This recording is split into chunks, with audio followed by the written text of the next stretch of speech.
आज हम अपना एक बहुत ही इम्पोर्टेंट टॉपिक डिस्कस करेंगे जिसका नाम है प्रोटीन, विटामिन, पोषण एवं इनसे संबंधित रोग।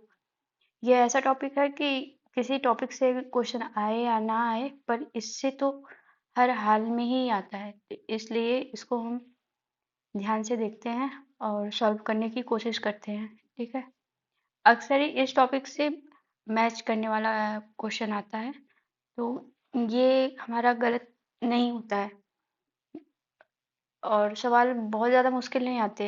अगर किसी ने पीवाईक्यू अच्छे से कर लिया है तो उसके हर हाल में सवाल जो है सही होते हैं। ठीक है।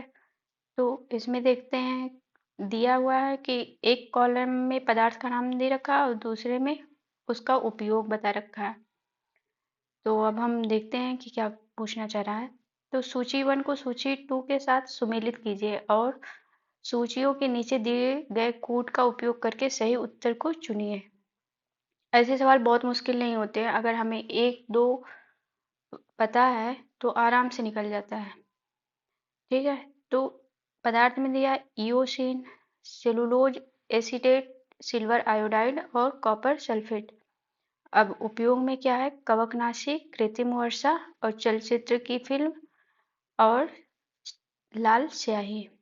तो मान लीजिए इसमें से हमें एक कोई पता है, तो देखते हैं आंसर निकलता है कि नहीं।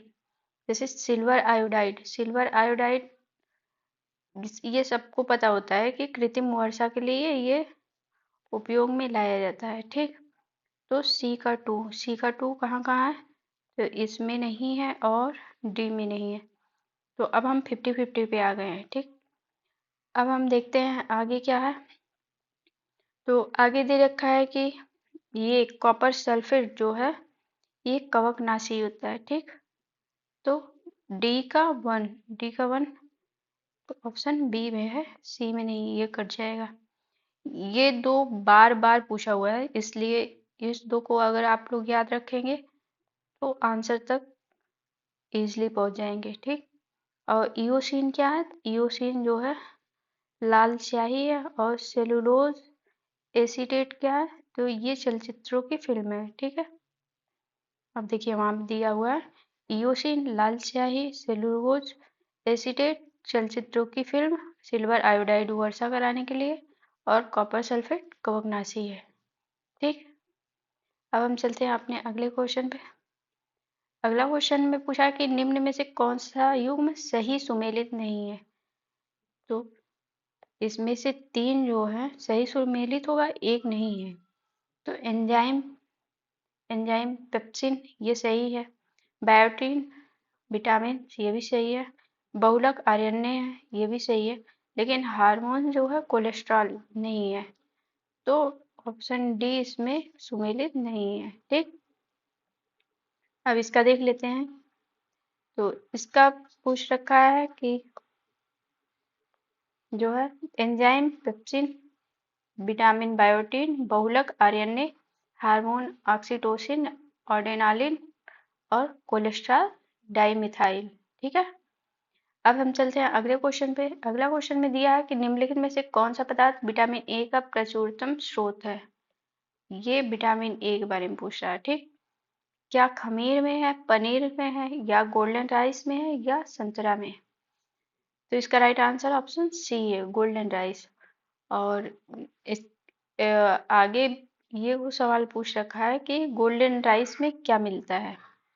तो ये यहाँ पे देखिए घुमा के पूछा है कि विटामिन ए किस में मिलता है, तो गोल्डन राइस में है। ठीक है। अब चलते हैं अगले क्वेश्चन पे। पूछा है कि विटामिन सी जो है निम्नलिखित में से किसके अवशोषण में सहायता करता है। क्या लोहे के या कैल्शियम के, आयोडीन के या सोडियम के। तो विटामिन सी जो है ये आयरन के अवशोषण में सहायक होता है, मतलब लोहे के। और विटामिन डी जो है ये कैल्शियम में है। ठीक। अब आगे चलते हैं, अगला क्वेश्चन देखते हैं। मानव शरीर में विटामिन ए संचित रहता है, कहाँ रहता है, तो यह लीवर में रहता है। ऑप्शन ए सही है। ठीक।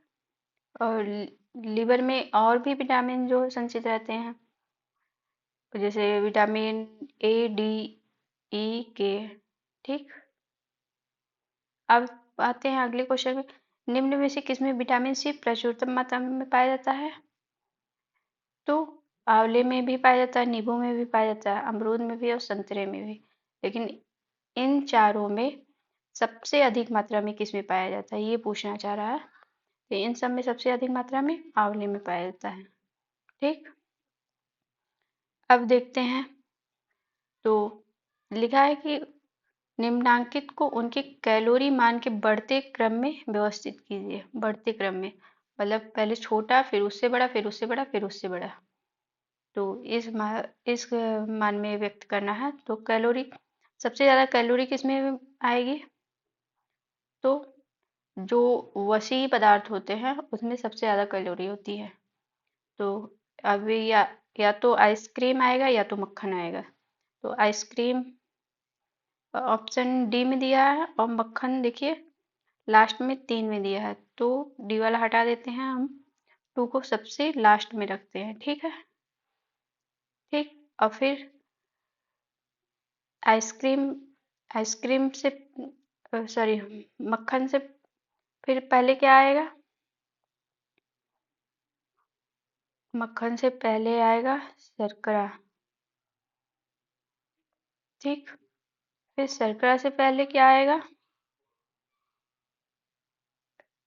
अभी देखिए ए और बी में कंफ्यूजन चल रहा है।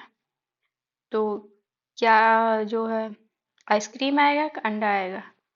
तो यहाँ पे आइसक्रीम आएगा। ठीक। और फिर आइसक्रीम के पहले एग आएगा, फिर एग के पहले दूध आएगा।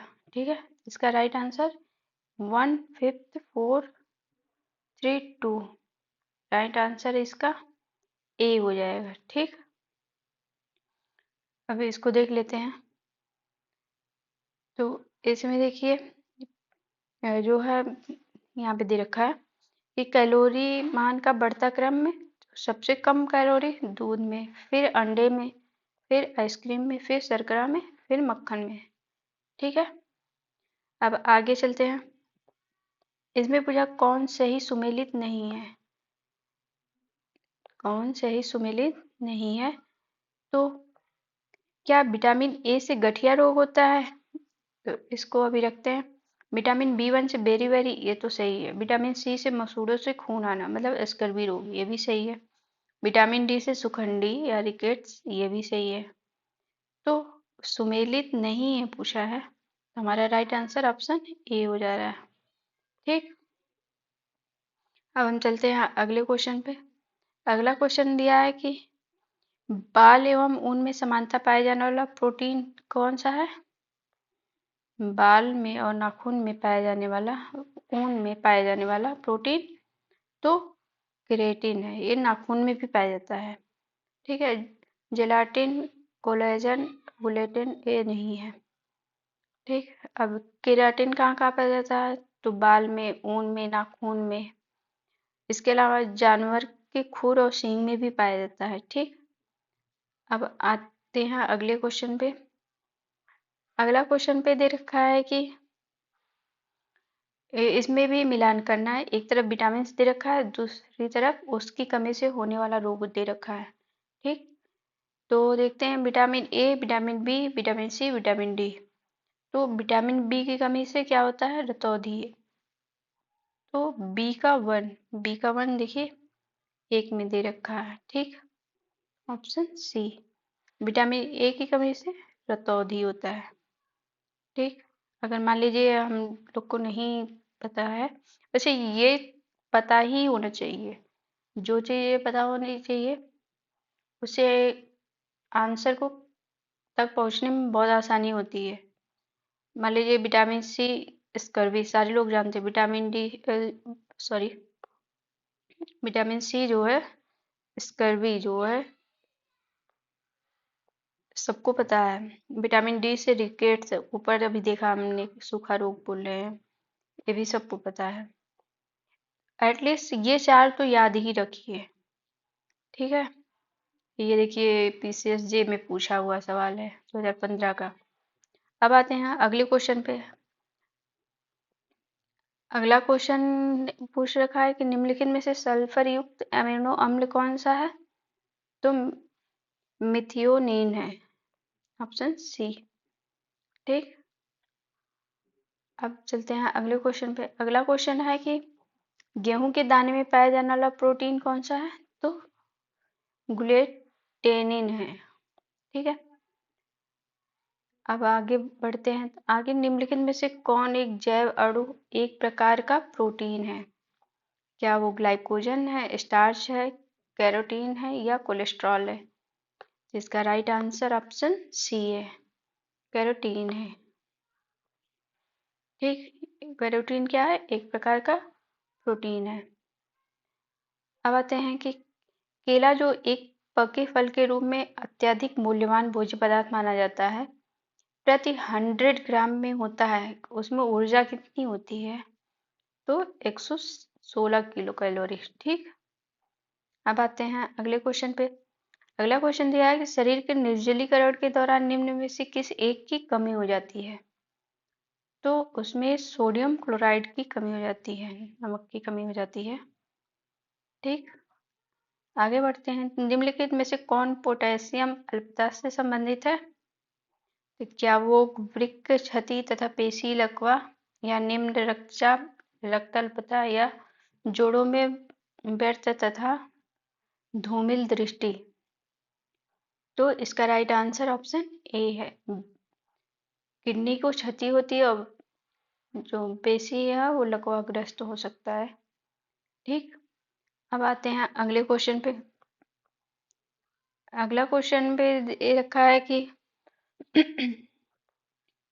शरीर के अंदर लौह की कमी से उत्पन्न होने वाला रोग क्या है? तो जब हमारे शरीर में आयरन की कमी हो जाती है तो शरीर में जो है खून की कमी हो जाती है, मतलब रक्तहीनता से ग्रसित हो जाता है, जिस जिसको फीमेल में एनीमिया कहते हैं, मतलब फीमेल को अक्सर होता है।